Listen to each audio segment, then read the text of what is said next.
Hello, everybody. My name is Marion Lee.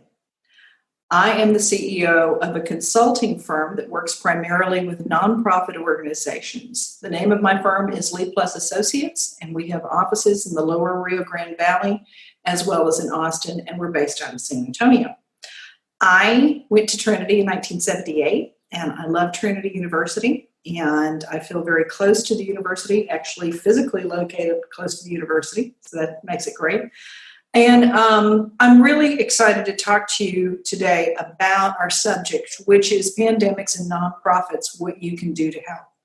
I think we're all being faced with situations in our communities and with our nonprofit organizations, all of whom are asking for our help. And the hard part is figuring out how do we go about helping and really being meaningful in our actions.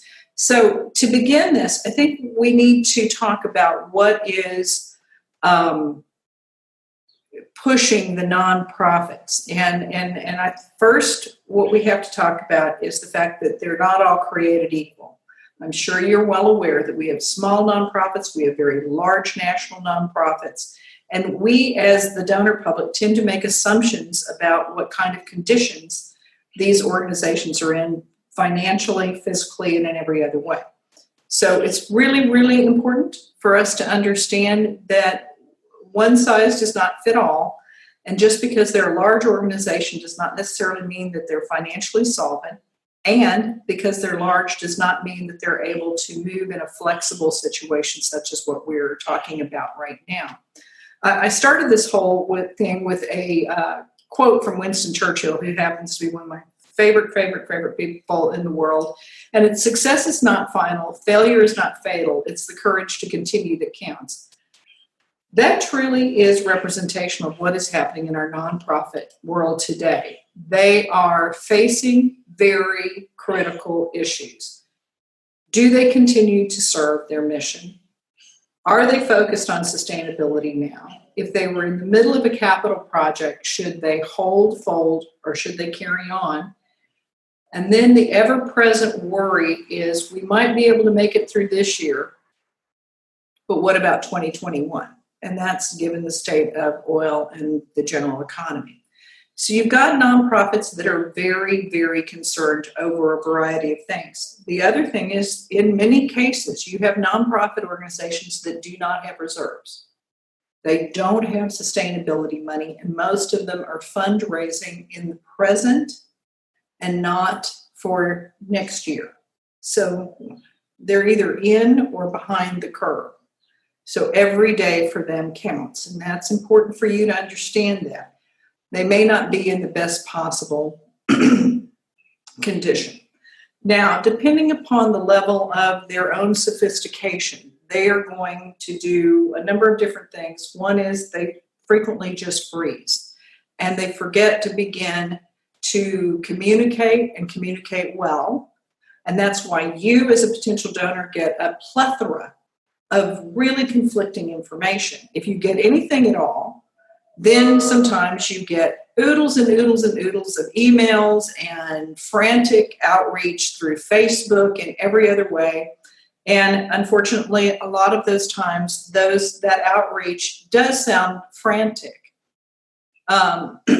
It's very crisis oriented, and that begins to wear on you. What we're trying to do is encourage them to get more personal, to talk with donors, literally talk with donors instead of email. Be consistent in their messaging, always be very positive, and always be very honest and transparent. And to help you as the donor by asking you for very specific purposes. It's hard for you as a donor just to get a blanket appeal and not be able to attach it to something that you can truly understand. So we're really, I think it's important that they remain, you look for relevancy, innovation, decisiveness on the part of the organization, and see how they're reaching out to board and staff and donors, which then brings us to talking about from your perspective. Churchill also said, we make a living by what we get, and we make a life by what we give. And it's important, particularly in these economic times, that we as donors give wisely and feel good about what we do. And it is important for you to feel good about what you do and what you give. It is also important for you to ask questions.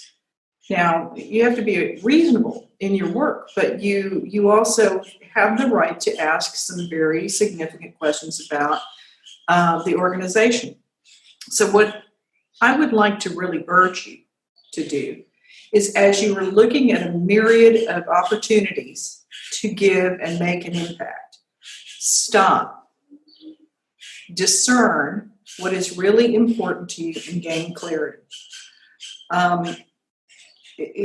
Different families are at different places in their lives, and it's important for you to not only think about your own family, yourself, your own family, your community is large, but it's important for you to determine where you feel you can make the greatest impact and what is the most important impact to you. And nobody should be compelled to give through guilt. That isn't what true charitable giving is about. It is not a guilt impulse, it is a charitable impulse. And we want you to gain clarity around that. We want you to look at yourself by thinking about, what do I have that I could give other than money? So many of our Trinity graduates and our Trinity people, or people attached to Trinity, have so many skills and talents.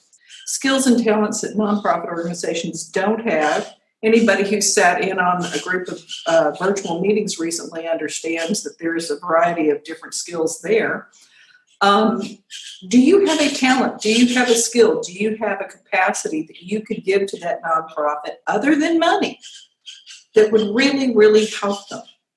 And if you have the time and the energy to do it, you might consider offering that.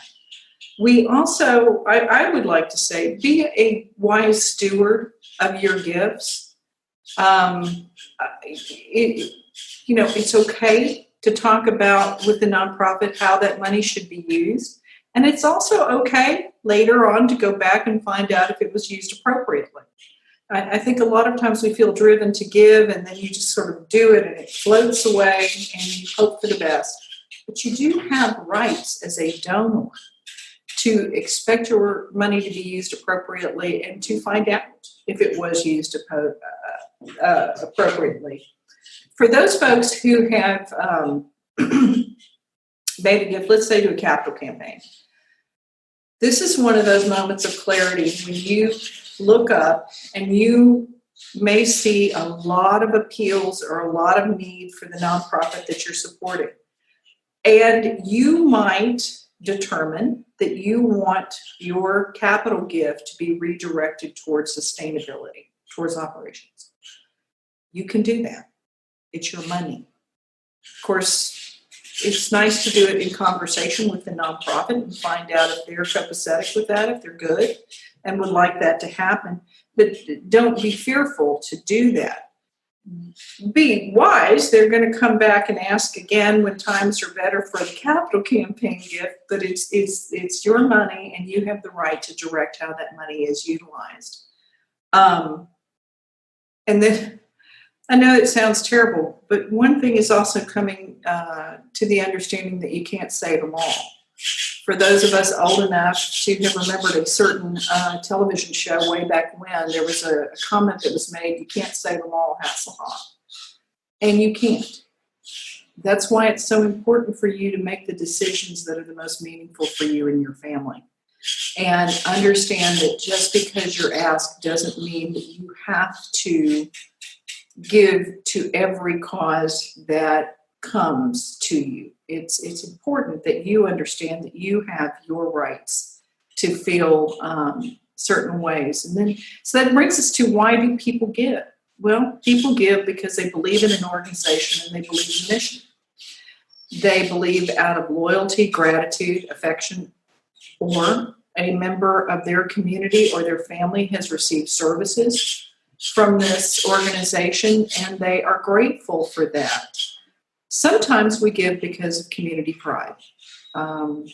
If anybody in any city in this country has probably been watching all of the work that's going on around Meals on Wheels and around food banks. And we're proud of the fact that we have organizations that step up like that and work very, very hard to do it. We also tend to give because we know who the leadership is. We are aware of the board members. We like some of the staff members, or we volunteered there, or we have friends or family who have volunteered. And that is a reason to give. I think more than anything else, we tend to give because of the person who asks us. And so then we circle right around back to where we started with all of this. I think over the last decade, we have become very used to having relationships with people that are virtual.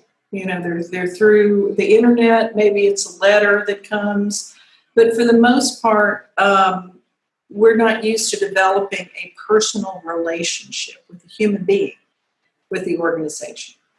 And I can't tell you how important that is, not only for you as a donor, but for the organization to establish a relationship with you, not only from their side, because as you grow and mature, and as they grow and mature, your relationship with that organization may deepen.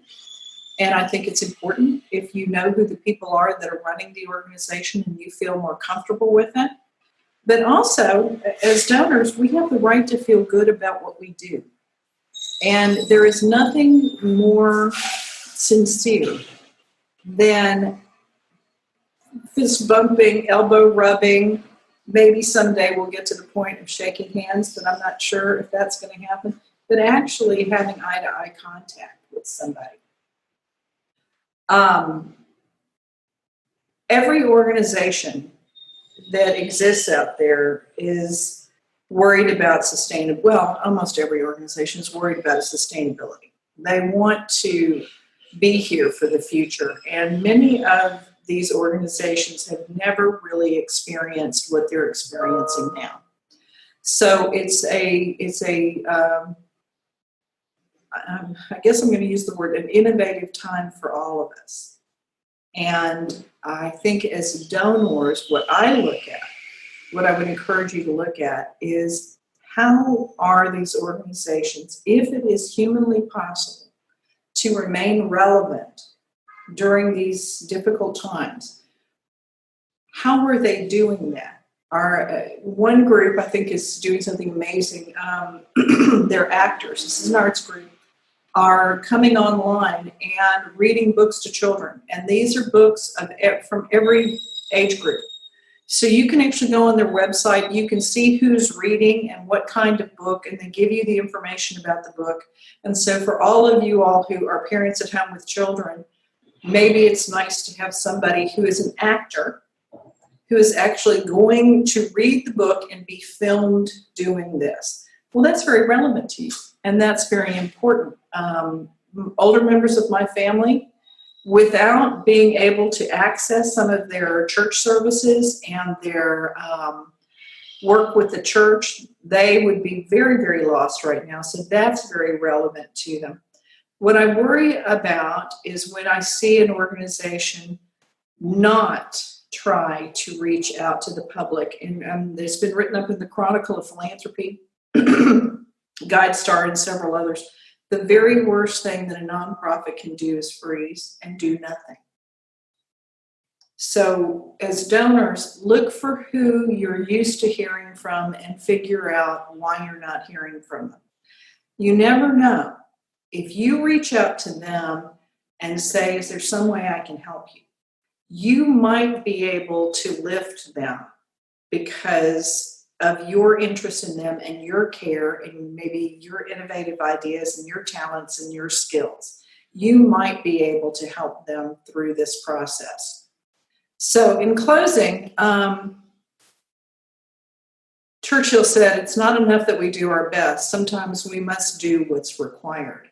And I think we're right in the middle of a situation where Donors are trying to do their best. They're trying to figure out what's required. They need help from the nonprofits, and the nonprofits are in the same boat. They're trying to do their best. They're trying to do what's required, and they can use your help in a variety of different ways. So all of you with amazing business skills, investment skills, technical skills, computer skills, if you're willing, believe it or not, to moderate or facilitate one of their board meetings or a meeting for them because you're really good at one of the virtual programs, please offer to do that. In a lot of cases, we have people who don't know how to do that, and their board meetings become complete messes just because somebody doesn't turn the audio off for everybody. So please reach out to the nonprofit that you care about. Find out what it is they really, truly need, and then see how you can help them.